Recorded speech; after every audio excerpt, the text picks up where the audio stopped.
Ikiwa leo ni Aprili 21 mwaka wa 2025, ninakusalimu kwa jina lipitalo majina yote, jina la Bwana wetu Yesu Kristo. Ninakualika katika mfululizo wa masomo ya kesha la asubuhi. Tuombe. Mtakatifu, mtakatifu, mtakatifu, Baba yetu na Mungu wetu uliye mbinguni, jina lako litukuzwe sana. Tunakushukuru kwa sababu ya wema wako na fadhili zako za pekee katika maisha yetu. Tunasema asante kwa sababu unatupenda. Tunasema asante kwa sababu unatujali. Tunasema asante kwa sababu ya nafasi ya pekee ambayo umetupatia asubuhi ya leo ili tujifunze neno lako. Enda nasi tunapojifunza maneno haya ya hekima kutoka kwako katika jina la Yesu. Amina. Mada ya leo inasema neno la Mungu ni ulinzi wetu. Limejengeka katika kitabu cha Isaya sura ya 8 aya 20, na linasema, na waende kwa sheria na ushuhuda, ikiwa hawasemi sawasawa na neno hili, bila shaka kwa hao hapana asubuhi. Neno letu la kuchunga lapaswa kuwa, na waende kwa sheria na ushuhuda, ikiwa hawasemi sawasawa na neno hili, bila shaka kwa hao hapana asubuhi. Tunayo Biblia iliyojaa ukweli wa thamani kuu, ina maarifa ya Alfa na Omega. Maandiko yaliyotolewa kwa uvuvio wa Mungu yafaa kwa mafundisho na kwa kuwaonya watu makosa yao na kwa kuwaongoza na kwa kuwaadibisha katika haki, ili mtu wa Mungu awe kamili, amekamilishwa apate kutenda kila tendo jema. Timotheo wa pili sura ya 3 aya 16 na 17. Ichukue Biblia kuwa kitabu chako cha kujifunza.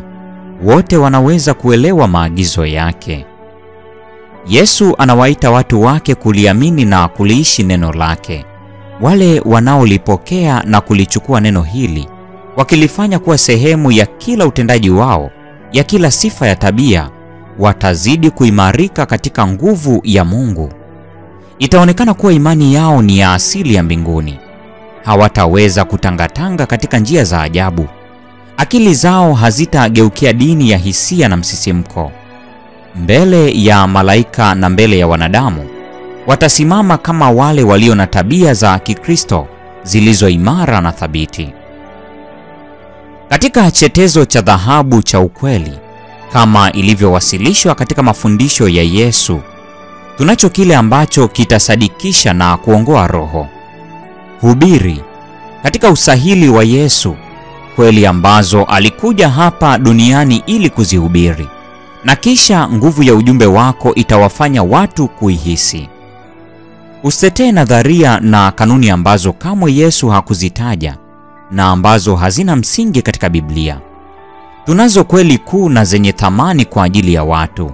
Imeandikwa, ni kanuni ambayo inapaswa kuwasilishwa kwa kila roho. Hebu na tuliendee neno la Mungu kwa ajili ya kupata mwongozo.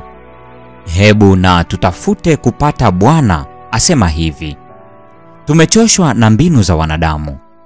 Mtu aliyefundishwa tu katika sayansi ya kidunia atashindwa kuyaelewa mambo ya Mungu, lakini mtu huyo huyo akiongolewa na kutakaswa ataiona nguvu ya Mungu kwenye neno.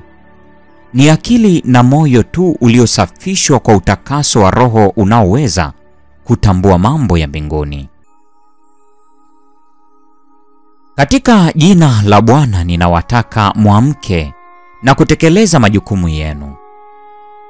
Hebu mioyo yenu iwekwe chini ya nguvu ya Roho Mtakatifu, na itafanywa kuwa miepesi kupokea mafundisho ya neno. Kisha utaweza kutambua mambo ya Mungu kwa kina.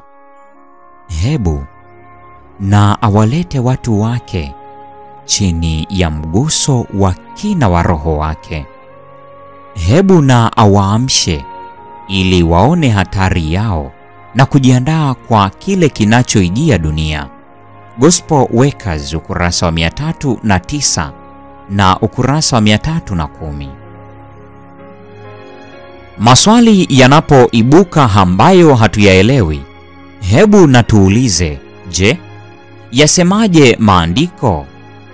Hebu wale wanaotamani kupata kitu kipya waombe kwa ajili ya upya ule wa uzima unaotokana na kuzaliwa upya. Hebu na wazitakase nafsi zao kwa kuutii ukweli na kutenda kwa kukubaliana na maagizo ambayo Yesu alitoa. Gospel Workers ukurasa wa 314 na ukurasa wa 315.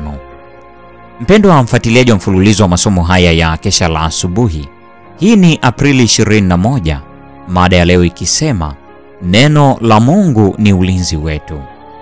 Na kwa nukta hiyo ndio tunakuwa tumefikia tamati ya tafakari ya somo hili la Kesha la Asubuhi siku ya leo. Neema ya Bwana wetu Yesu Kristo, pendo la Mungu na ushirika wa Roho Mtakatifu dumu kuwa nasi sasa na hata milele. Amina.